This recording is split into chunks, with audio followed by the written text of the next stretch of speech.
Out of my mind, that's the phrase he used. And they started talking about me. My friend's like, yeah, Klayton, man, he's cool. Yeah, he's out of his mind. And he's like, yeah, he's on the edge. And he's like, no, he's out of his mind. Switchback, back.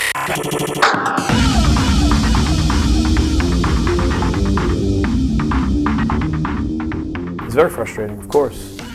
That whole song, Switchback as a whole, was a very frustrating track for me. It was that game of Parcheesi that I just couldn't win. You know, that's really what Switchback ended up becoming. And I've never even played Parcheesi, so that reference is completely irrelevant, but that's kind of how it felt. Okay. I'll email you either way, even if I have no further comments, but I'll email you. But you would. I might.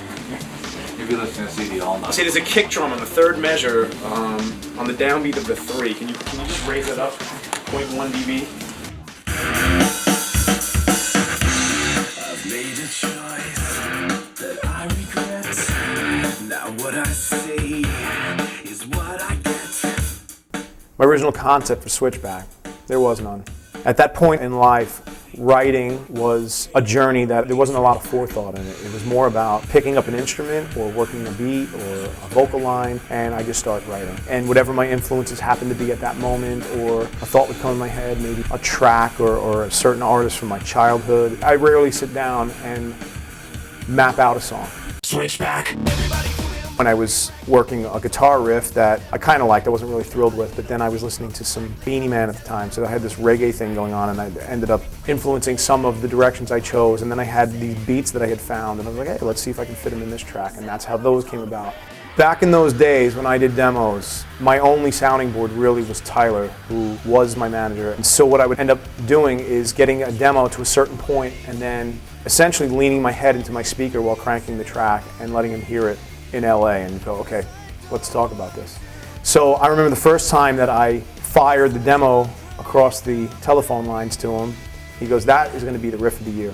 The only thing I wish that he would have specified is what year, because I'm still kind of waiting for that. But I know it's going to, one of these years, man, that's going to be the riff of the year.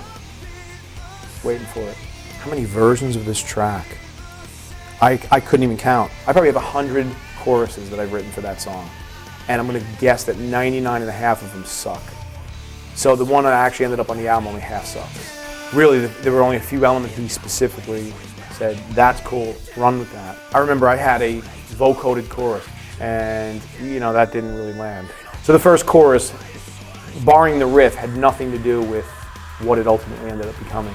I kept building this track and going through versions and ended up landing on this final version I was calling the final version in 2000 when I recorded it. And you know, after that was done, I looked back on it. I probably knew before it was mixed too, even then, that it wasn't there. I just didn't feel like it was structured the right way. I felt that there were certain parts that were weak. A lot of my demos at that point thereafter of this song were really me taking some of the existing parts, rearranging them, double timing the beats, and rearranging guitar parts and using a verse vocal over a bridge, or you know, mixing and matching what I had, maybe writing a new little part here or there. And I think what ended up ultimately happening before the 2003 debut version was I finally had to go, okay, these parts are still not working, bye, gone. This is all I like, let's do this. The first real incarnation of that track was born and finished in that form in 2000. When I came to Michigan for the first time to record my glorified demos into something that sounded a lot better. I had, you know, gone through many versions of the track already, different parts, and I ended up with something that ended up becoming the Detroit 2000 version of Switchback.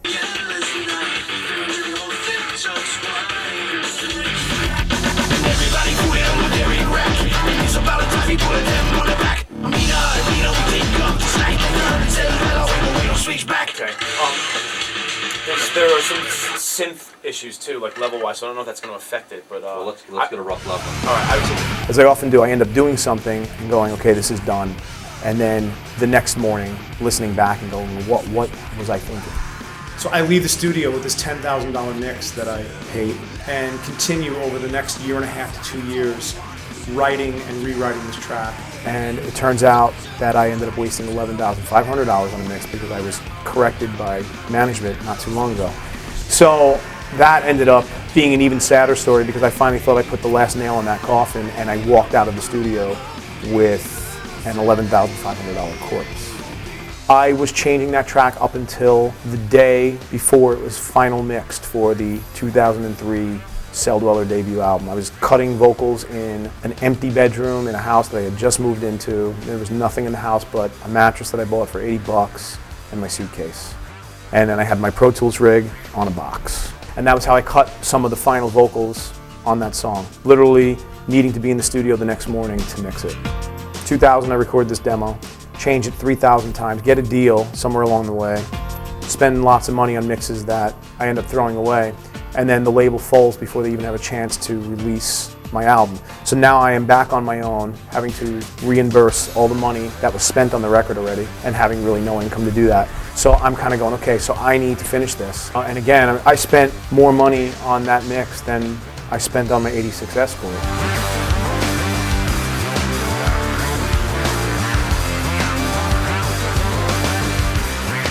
I ended up using the Korg MS-2000 for one of the key elements in the verse, one of the key synths in the verse, and I ended up just taking this melody I had written, and it was kind of a clean sound, and I ended up destroying it somehow through a few different methods, and ended up with this cool little thing. And I remember when I was programming this part out, somewhere along the line my finger had slipped off one key onto another, and I ended up with an unexpected 16th note thrown in the mix there that ended up giving it this little cool groove. And I'm probably pretty much the only person in the world that even knows it's there, but when I listen to it, I hear it, and that just makes me so happy. And it's so irrelevant, but it's just cool. I think I may have even gotten the 303 bass sound in the bridge from Rebirth, if anybody even remembers that program. Back then it was one of the first 303 emulators, and there wasn't really much in the whole soft synth world, and it was cool, and by the time we processed it, it sounded pretty badass. There was a fair amount of Nord tweaking going on in that track. You know, I kind of fired up my Nord 2 and ran that through a bunch of plugins, and I had recently purchased an EMU E4 XT sampler because I loved the filters on it. So I ended up sampling some of my own sounds and running them through those filters and kind of blending them in with certain guitar parts. And that ended up actually shaping the sound of certain parts of that track. How did I tell my manager and my label at the time that I was scrapping an $11,500 mix? I didn't actually walk in there and go, hey guys, I don't like the mix. What I did is I went home and I resurrected the session and I rewrote parts that I didn't like. And then I put together a demo, and then I went to the label, flew back out to LA, threw this down on their desk and said, okay, I hate that, but check this out. And at the end of the day, it turns out that the version that I gave them didn't even end up landing, so I ended up scrapping that one too. So I went back to the Method House. That was where I actually ended up probably finishing the song. I don't even think I had the song finished, even being written. In fact, I know for a fact that I did not, because I remember distinctly being in the cutting room with my little rig that was set up on cardboard boxes, working on parts that ultimately I would end up scrapping anyway, but putting that together.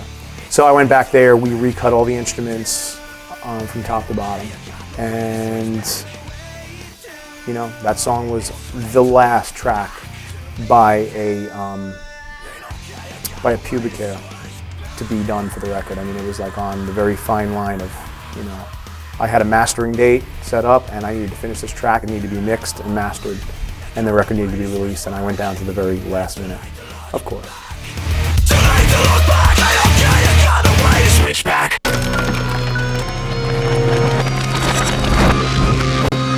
I need $13,000 more. Oh. For what?